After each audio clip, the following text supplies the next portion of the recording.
The marketplace was alive with noise. Merchants cried out the worth of their goods, children darted between stalls, and the scent of baked bread mingled with the sharp tang of salted fish.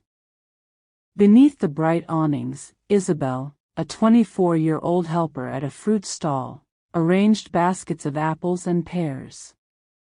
Her master, a sour-faced man, rarely spared her more than harsh words and meager pay. For weeks she had watched him profit from her long hours while her own purse stayed thin. Today, she had decided to turn fortune in her favor. Hidden beneath the scales pan lay a small stone, cunningly placed. When fruit was weighed, the measure appeared heavier, forcing buyers to pay more coin. Isabel's hands trembled slightly at first, but when the first woman handed over extra pennies without complaint, her heart raced. With each cheated sale, her confidence grew, but confidence soon drew eyes. At midday, a noble woman in fine green velvet stopped at the stall. Her maid carried a basket ready to be filled. Isabel placed apples upon the scale, smiling sweetly. Though the stone beneath tipped the balance, the noble woman frowned as she hefted the bag. "This feels light for the silver I've paid." Her voice carried authority. "Impossible, my lady," Isabel replied quickly, forcing a laugh. "My scales are fair."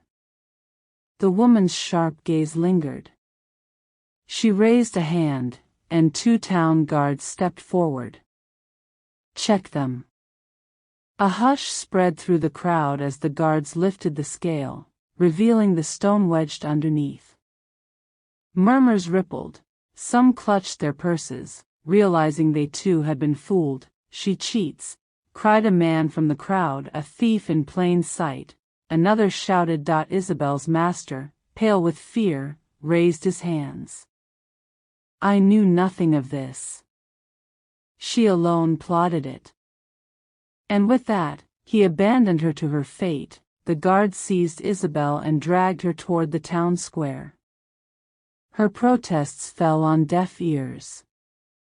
The bell of the crier rang out, summoning people to witness judgment. By the whipping post she was bound, wrists tied tight to the rough wood.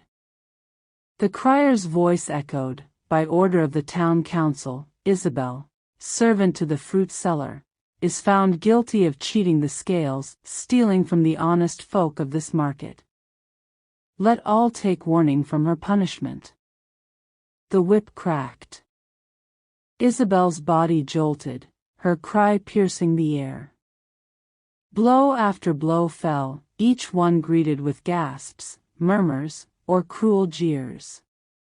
Some in the crowd turned away, pity softening their hearts, but others watched with hard eyes, eager for justice. When the final lash was struck, Isabel hung weakly against the post, her dress torn and her back aflame with pain. At last, the ropes were cut, and she stumbled to her knees. Released, she staggered through the crowd, faces blurring around her. Whispers followed her steps: "The cheat, the thief," words that would cling to her long after her wounds healed. Yet as she limped from the square, a spark of defiance flickered in her heart. She had been beaten, shamed, cast aside, but not broken. The world had shown her no mercy. Why should she offer it any in return? And so Isabel vanished into the winding alleys of the town, bruised but alive, carrying with her the bitter lesson that justice in the marketplace was as sharp and unforgiving as the whip.